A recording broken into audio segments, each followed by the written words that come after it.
সকল প্রশংসা মহান আল্লাহ তাআলার জন্য, যিনি অত্যন্ত মেহেরবান। কাবা শরীফ ধ্বংসের পরিকল্পনাকারী হস্তি বাহিনীর ঘটনা। আবিসিনিয়ার বাদশাহর পক্ষ থেকে ইয়ামানে আব্রাহা নামক একজন শাসনকর্তা ছিল। সে দেখল গোটা আরবের লোকেরা মক্কার কাবা শরীফে হজ্জ করতে যায়। বিষয়টি তার মোটেও পছন্দ হলো না।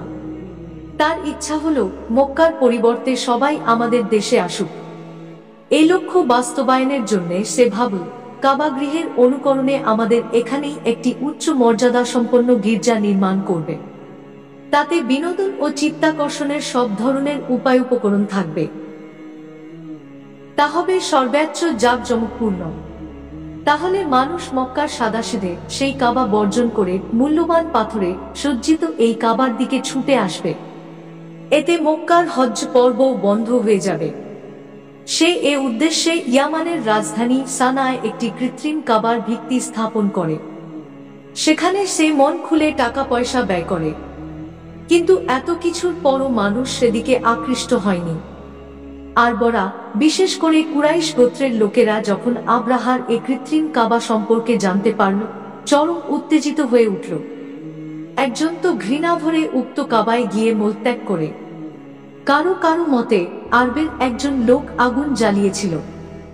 এক সময় ওই আগুনের একটি স্ফুলিঙ্গ বাতাসের সঙ্গে উড়ে গিয়ে পড়ল ওই ভবনে।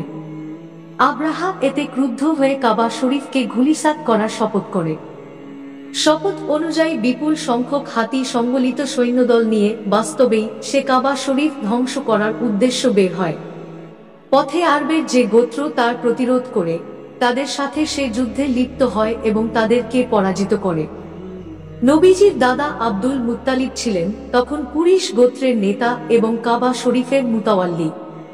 তিনি এ সংবাদ জানতে পেরে বললেন, লোক সকল, তোমরা নিজেদেরকে রক্ষা করার ব্যবস্থা কর। কাবার মালিকই কাবাকে রক্ষা করবেন। আব্রাহা পথ পরিষ্কার দেখে বিশ্বাস করে নিল যে এখন আর কাবা ধ্বংস করা কঠিন কাজ নয়, কারণ সেদিক থেকে মোকাবেলা করার কেউ নেই। আব্রাহা যখন মক্কার নিকটবর্তী মুহাসসার উপত্যকার নিকট পৌঁছল, তখন সমুদ্রের দিকে থেকে হলুদ আর সবুজ রঙের ক্ষুদ্র ক্ষুদ্র পক্ষীর ঝাঁক আসতে দেখল। প্রতিটি পাখির ঠ্যাঁটে ও পাঞ্জায় ক্ষুদ্র ক্ষুদ্র কঙ্কর ছিল। ওই পক্ষীগুলো সৈন্যদের উপর কঙ্করের বৃষ্টি বর্ষণ করতে লাগল। আল্লাহর কঙ্কর জাতীয় সেই পাথরগুলো বন্দুকের গুলির চেয়েও বেশি কাজ করল। যারই গায়ে লাগত একদিক থেকে প্রবেশ করে অপর দিক থেকে বের হতো। শরীরে এক আশ্চর্য ধরনের বিষাক্ত উপাদান রেখে যেত। তাতে অনেক সৈন্য ঘটনাস্থলেই প্রাণ হারায়। আর যারা পলায়ন করে তারা মহা কষ্ট ভোগ করে মৃত্যু মুখে পতিত হয়। এই ঘটনায় বিশেষ গায়েবী ইঙ্গিত হল, আল্লাহ তাআলা যেমন অলৌকিকভাবে তার ঘরের হেফাজত করেছেন, সে ঘরের সবচেয়ে পবিত্র মুতাওয়াল্লি এবং সবচেয়ে বড় পয়গম্বরের হেফাজতও তিনি ঠিক সেভাবেই করবেন। তাছাড়া তিনি খ্রিস্টান বা অন্য কোন ধর্মনায়কদেরকে কাবা এবং কাবার সত্য সেবকদের মূলোৎপাটন করার কখনো সুযোগ দেবেন না। পবিত্র কুরআন এর সূরা ফিল এই ঘটনারই উল্লেখ করা হয়েছে।